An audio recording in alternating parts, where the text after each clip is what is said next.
Olá, Fábio Taqueda aqui, médico radiologista e criador do Neuroimagem na Prática. E neste vídeo eu vou falar sobre anatomia dos lobos parietal e occipital.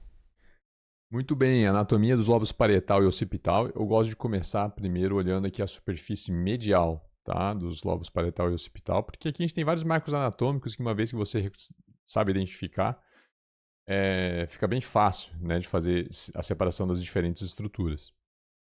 Se você não sabe olhar como fazer essa avaliação da superfície medial, ter esse tipo de visão que a gente está tendo aqui agora, então volta lá. Na verdade, eu recomendo que você assista a aula da anatomia do lobo frontal primeiro, porque lá vai ter várias dicas que vão te ajudar a entender as explicações deste vídeo. Tá? Então, começando aqui pela superfície medial, né, fazendo uma rápida revisão aqui de algumas estruturas que a gente já aprendeu lá na aula de anatomia frontal, a gente tem aqui parte do limite do corpo caloso, né? Abraçando o corpo caloso um grande giro alongado, parece um cinto, que é o giro do símbolo, delimitado parcialmente pelo sulco do símbolo, que eu estou desenhando aqui agora. E no finalzinho, o sulco do símbolo ele faz esse trajeto aqui cranial, né? Mais superior, que é o sulco marginal ou pares marginais do sulco do símbolo, que delimita posteriormente a região chamada de lóbulo paracentral, anteriormente delimitada pelo sulco paracentral, certo? Então, isso aqui a gente já viu na aula de lobo frontal. Tá? E aqui para trás, né, a gente está falando de lobo parietal e occipital, a gente tem que olhar agora a anatomia aqui mais posterior.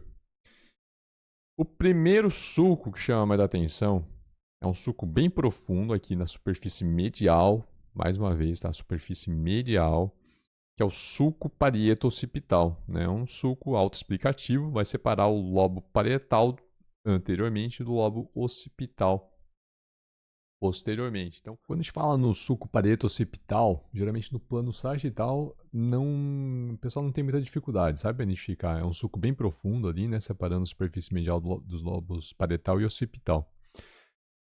Mas no axial, esse aí é a localização, né, do sulco parieto-occipital, eu vejo o pessoal utilizando menos no plano axial. E é tão simples quanto olhar no plano sagital. A dica que eu dou é a seguinte, ó, você procura no nível ali do esplênio do corpo caloso, você vai identificar como essa grande faixa aqui de substância branca cruzando, comunicando um hemisfério cerebral com o outro, você vai encontrar também um sulco bem profundo ali na superfície medial, dos lobos, separando, né, os lobos o parietal do occipital. Aí uma vez que você identifica esse sulco, olha só, ele vai ter um trajeto oblíquo, né? Então conforme você vai subindo os cortes, repara como a linha vermelha aqui vai começar a subir conforme eu corro os cortes. Conforme eu vou subindo os cortes, ela vai ter um trajeto oblíquo também, vai ficando cada vez mais posterior, tá vendo? Conforme sobe o sulco parieto-occipital, ele vai ficando mais posterior, até o ponto que eu não vejo mais o sulco parieto-occipital. Daí eu tô só vendo lobo parietal, tá certo? Então, procura ali no nível do esplênio do corpo caloso um sulco bem profundo e depois é só acompanhar ao longo dos cortes. Então, à frente desse sulco a gente vai ter estruturas do lobo parietal. Então, o que é lobo parietal aqui, né? À frente desse sulco? Então, o giro do cíngulo não é, né? O giro do cíngulo já viu que não é parte do lobo frontal e não é parte do lobo parietal. Então, aqui mais posteriormente, o sulco do cíngulo ele não continua, ele não delimita o giro do cíngulo, mas a gente tem esse pequeno sulco, eu fui falar giro, sulco, esse pequeno sulco aqui, paralelo, né, à orientação do giro do cíngulo, que é o sulco subparietal. Olha só o nome, abaixo, né, subparietal. Então ele vai delimitar inferiormente o lobo parietal, tá? Se a gente for fazer uma continuação dessa linha, né, tentar conectar aqui os pontos, ó, a gente consegue daí fazer a separação do giro do cíngulo dessa região aqui, ó. Eu estou passando o cursor, que é lobo parietal. Tá? Mais especificamente, essa região aqui que a gente desenhou, que a gente delimitou, é uma região chamada de pré-cúneo. Né? Por que pré-cúneo? Porque fica à frente de uma região aqui já no lobo occipital, uma vez que a gente está posterior ao sulco parieto-occipital, que é uma região chamada de cúneo, porque olha só, tem esse formato de cunha, né? Então é chamado de cúneo. Então cúneo e o pré-cúneo, à frente do cúneo. Tá? Então, como você pode ver aqui, ó, o pré-cúneo ele compõe grande parte da superfície medial do lobo parietal. Né? Grande parte. todo lobo parietal? Não, né? Porque se você assistiu e prestou atenção na aula do lobo frontal, você sabe que o que separa o lobo frontal do parietal é o sulco central, que está aqui, ó, na superfície medial. A gente só vê a pontinha dele. Então, né, lembra? O lóbulo parietal, o lóbulo paracentral, ele é composto por lobos frontal e parietal. Então, daqui para trás, né, é que a gente tem lobo parietal, sendo que o pré-cúneo compõe grande parte da superfície medial do lobo parietal.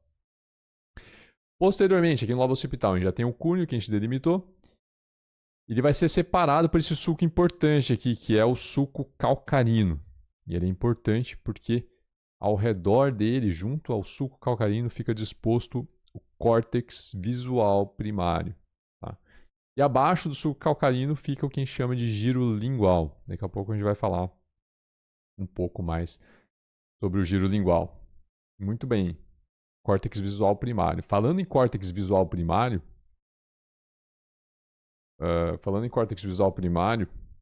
não é o tema, né? Falar sobre o caminho aqui da informação visual, mas só para passar uma dica bem prática aqui, tá? Que eu separei essa imagem. Se você está assistindo essa aula aqui, provavelmente você já viu esse tipo de ilustração em algum lugar. Então você já sabe do que eu estou falando. Mas só para dar um enfoque numa dica bem prática, quando você está olhando uma alteração no exame de neuroimagem, se você quiser saber se aquela alteração justifica a alteração de campo visual do paciente, é só você pensar de forma cruzada. Tá? Dessa forma você consegue fazer uma rápida correlação, mesmo que você não lembre certinho. Como que é mesmo? Aquele campo visual vai estimular a retina nasal do paciente, que daí vai cruzar a linha média. Então pensa de forma cruzada, tá? De forma prática isso aí já vai te ajudar bastante. Então, por exemplo, campos visuais à direita ali, né? Ilustrados em vermelho na imagem. Toda lesão no sistema nervoso central do paciente, né, posterior ao quiasma óptico, vai causar perda de campos visuais à direita, né, como está ilustrado aqui na cor vermelha. Então, seja uma lesão aqui no trato óptico, gânglio geniculado lateral, radiação óptica, ou lobo occipital aqui no córtex visual, se a lesão for lado esquerdo, vai justificar uma perda visual de campos visuais aqui no lado direito do paciente, tá? E a gente vai pensar de forma cruzada também em relação ao plano sagital. Como assim pensar de forma cruzada em relação ao plano sagital? Então imagina, a gente está pensando em quadrantes, né, do campo visual, a gente tem em relação à lateralidade, tem também superior e inferior. Lesões abaixo do sulco calcarino, ou seja, no giro lingual, vão justificar alterações visuais em campos visuais superiores. Tá? Então, pense de forma cruzada também no plano sagital. Pense de forma cruzada que você consegue fazer rapidamente essa correlação clínico-radiológica. Bem prático, bem simples e bem útil. Né? O giro lingual,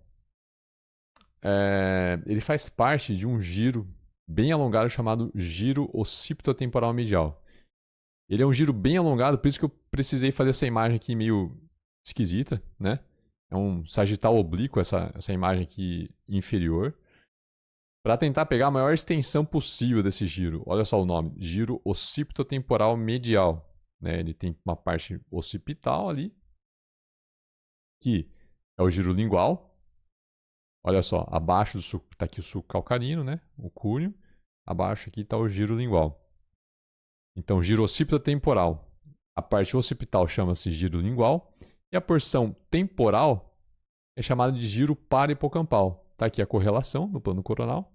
Está aqui o giro parahipocampal, que está ao lado da formação hipocampal, do hipocampo. Né? Então, giro parahipocampal, dá para entender por quê. Giro occipitotemporal medial, tem a porção temporal, giro parahipocampal, e a porção occipital, giro lingual. Tranquilo, né?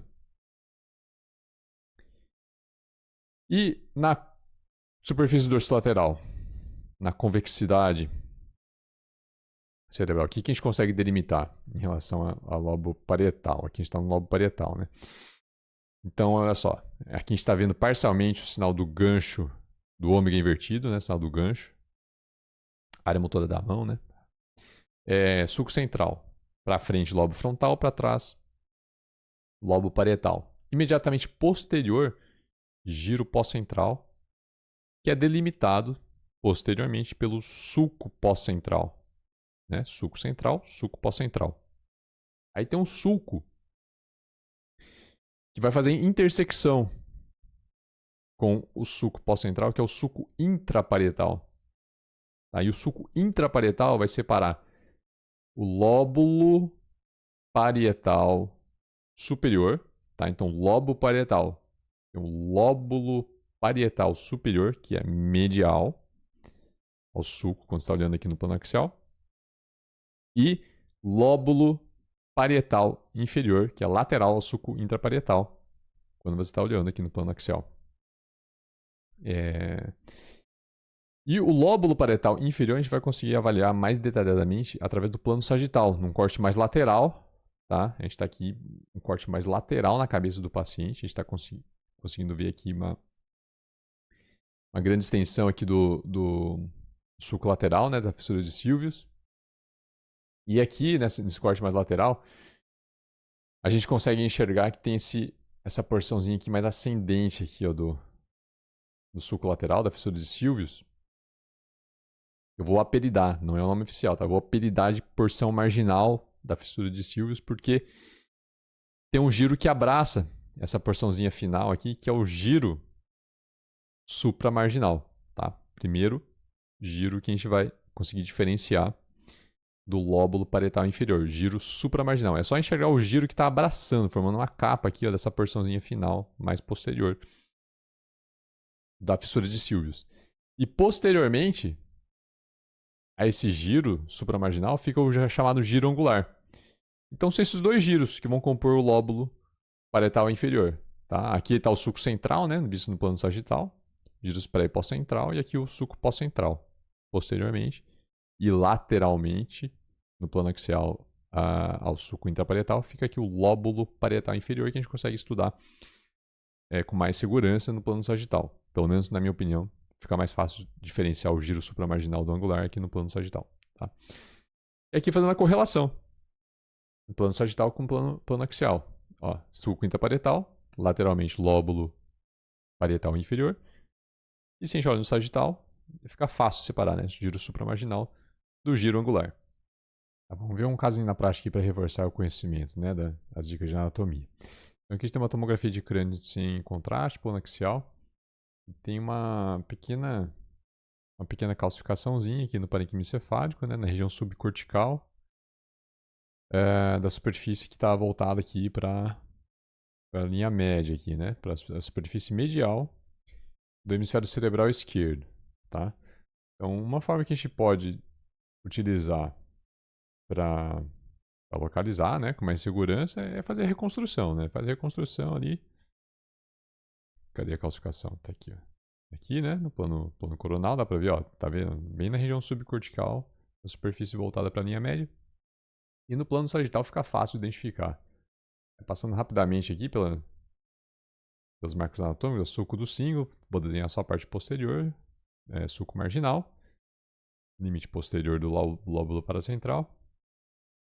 Aí aqui a gente tem esse sulco mais profundo, sulco parieto-occipital, cúneo, pré-cúneo, né? Sulco subparietal também um pouquinho mal definido aqui na tomografia. Não está tão fácil de identificar, mas aqui a gente consegue definir com segurança que a calcificação está mais especificamente no pré-cúneo esquerdo, né? E no plano axial? Como que a gente faz para avaliar aqui no plano axial? Então, primeira coisa, né? No começo o pessoal vê lesão um pouco mais posterior ali, às vezes confunde, né? Parietal, occipital. Quem tem um pouquinho de experiência já bate o olho aqui e sabe que não é aliás, não sabe que não é occipital, né? Mas vamos revisar aqui, né? Então, ó, um pouquinho mais para baixo, a gente vai no nível ali do esplênio do corpo caloso. E no nível do esplênio do corpo caloso, procura um sulco mais profundo. Ó, sulco parieto-occipital à direita, sulco parieto-occipital aqui à esquerda. Tá? O que está à frente dele é o pré-cúneo, né? Lobo parietal, imediatamente, né?